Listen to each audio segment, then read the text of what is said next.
obviously education has always been a main focal point on things that I've wanted to accomplish in terms of educating the youth and kind of uplifting those who don't necessarily have a voice, and being able to join the Social Change Fund. We've been working on a lot of different things in terms of supporting our neighborhoods and figuring out ways to not only educate them about things like vaccinations, like the importance of voting, like some of the things that are happening to our brothers and sisters out here in terms of unfair trials, unfair stops and things of that nature with police and law enforcement, but also trying to kind of bridge that gap and bring people together so that we better understand how to coexist with people of authority. Yeah. Those are a lot of things we've been working on, while also trying to provide resources to our schools and to our communities. I mean, we just had an election where the national discussion got so much attention, but it really is on the local level where most people's lives are affected, right? What they know, how they're able to interact with their local government officials, with the police. It's just so important. And the more knowledge you have, the more power, right?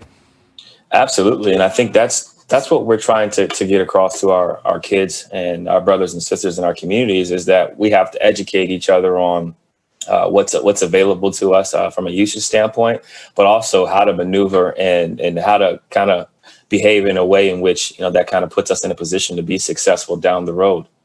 And look, I do want to talk about your time on the court. It's a little hard for me, CJ, because you're out injured. And I think a lot of people around the NBA are very sad. You had such a hot start to the season. I don't know if you're aware, when you got knocked out, you were second in the NBA in real plus minus. LeBron was the only one ahead of you. It was just such a sort of cruel moment for Blazers fans to have that be when you got hurt. You're rehabbing now, fractured left foot.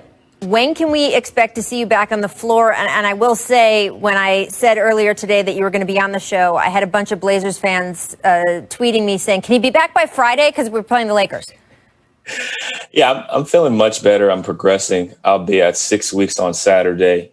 Continue to try to load the foot and strengthen it. I think that's what's been our main focus: trap bar, squats, lunges, stability stuff, getting more contact in on the foot and seeing how it responds. But I will not be back on Friday, unfortunately, due to circumstances. I won't be able to return that soon, but I'm looking forward to seeing how I feel at 6 weeks and then kind of progressing from there. And I want to be cautious with my approach with this injury, with this being my third foot fracture, and with the young guys playing so well. This gives them an opportunity to kind of continue to grow. And they've taken advantage of their opportunities in their time. Yeah, absolutely. I mean, there's not a ton of pressure on you to rush back. It's more pressure building that you be great by the playoffs, because this team is looking dangerous again. And you have been part of that, at least at the start. You were taking nearly 4 more three-pointers per game this season than you did last season. What went into that surge? I think it was a combination of how I trained in the summertime, being able to get extra conditioning in, being able to figure out, how to be more efficient in games. I take a lot of mid-range shots. I'm a pretty good mid-range shooter. I can get the spots on the floor, but also figuring out what was going to be best for our team long-term, what was going to be best for me long-term, and how do I open up the defense. And I credit, our staff. I credit John Yim. I credit Todd. I credit my PT.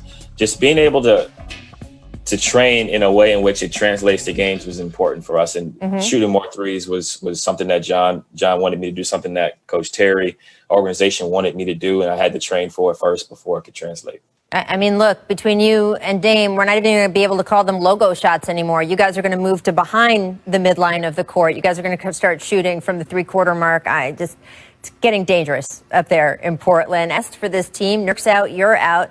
Dame's doing great, but as you mentioned, it is a deep group behind him that is contributing. How confident are you that this year's team will be able to outperform last year's team? I'm very confident. I think it just comes down to health in the playoffs. Being hurt during the regular season allows players to grow. It allows them to develop, get meaningful minutes, and to get comfortable.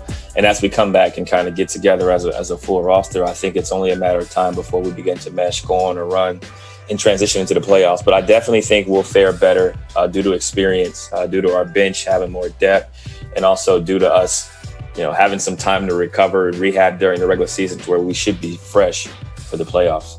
Now, I don't know exactly what you got into yesterday. Rehab, I'm sure, spending some time with your lovely new wife. But apparently you made someone $18,000 also yesterday, CJ. Did you know that a dunk of yours from 2019 sold on NBA Top Shot last night for 18 grand?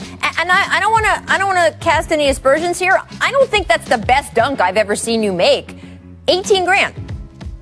Yeah, that dunk isn't my best work, that's for sure, man. I think that's cool. People are able to kind of capture those moments.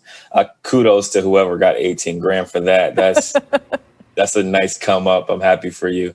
I'll have to get some more dunks at some point so that the highlights look a little bit better for Top Shot. I saw you on Twitter asking about NBA Top Shot recently. How much has this sort of gotten into players' consciousness that this is going on? Because the collectibles market, it ebbs and flows, but this has become really hot.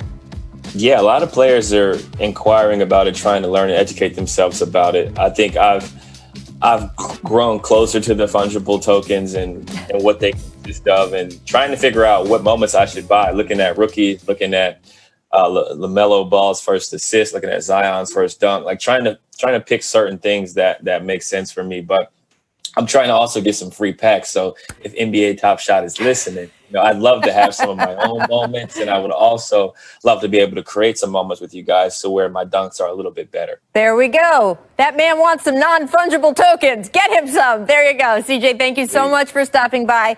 The league misses you. Best of luck with your recovery, but thank you so much for everything you're doing off the court. It matters to all. I think if you look at the way they play defensively is the key. They have a great shot blocker. A lot of teams have good shot blockers. They have a great shot blocker. When you have that type of guy behind you, you can get up on guys, run them off that three-point line, and funnel them to Gobert. Think about it. You got Gobert. You just mentioned how long he is. He's going to block everything that comes in there, and that scares people. So now they're taking bad shots. They're forcing up threes. They're doing things out of their nature they didn't want to do. So it's all about pressing up. It reminds me of all the great teams I played on. You got Tim Duncan behind you. You got Shaq. You got Dream. When you have great shot blockers, big men who can clog the paint, you got that freedom to play on that on that three-point line, run them off, say, go ahead. Go in there and get your shot blocked, and then we're going to start a break. Love that. Coach Fizz, if you were preparing a team to face Utah, what would you most worry about them right now offensively and defensively? Well, the thing, I think that really makes them unique to take Robert's, statement a step further is defensively and offensively, they got an incredible amount of trust. And what I mean by that is, yes, you got a great shot blocker back there. You got a guy that can run people off and block shots and let you play the three-point line. But you got to have trust if you're Rudy Gobert that your backside is going to protect you when you go chasing shots. And they have that trust on both offense and defense. Offensively, they are built where it doesn't matter who has the ball, someone is going to have the capabilities to make a play. It's not built around a star. And so every night you see their stat line, different guys are taking advantage of the situations every night. Donovan Mitchell's the man. He can play, but ultimately everyone gets to contribute in this system, and it's beautiful to watch because it's all based on team. Yes, Snyder has made a good coaching adjustment. He's going to Clarkson and say, hey, yo, Clarkson, you got talent. Go out and do your thing. We're going to get you your shots. And I think that's the biggest key. Clarkson is getting his shots. But if you watch him in the game last night, he had a shot. He passed it up and gave it to another guy with a better shot. The old Clarkson would have forced that up. And that's contagious. The whole team are giving up shots easily for guys to get easier shots. And when you're playing basketball like that, it's flat out beautiful. Yeah, they're getting the most out of everyone. That's a tribute to the coaching staff, but also, of course, to the players themselves. You mentioned Jordan Clarkson's growth and maturity. I mentioned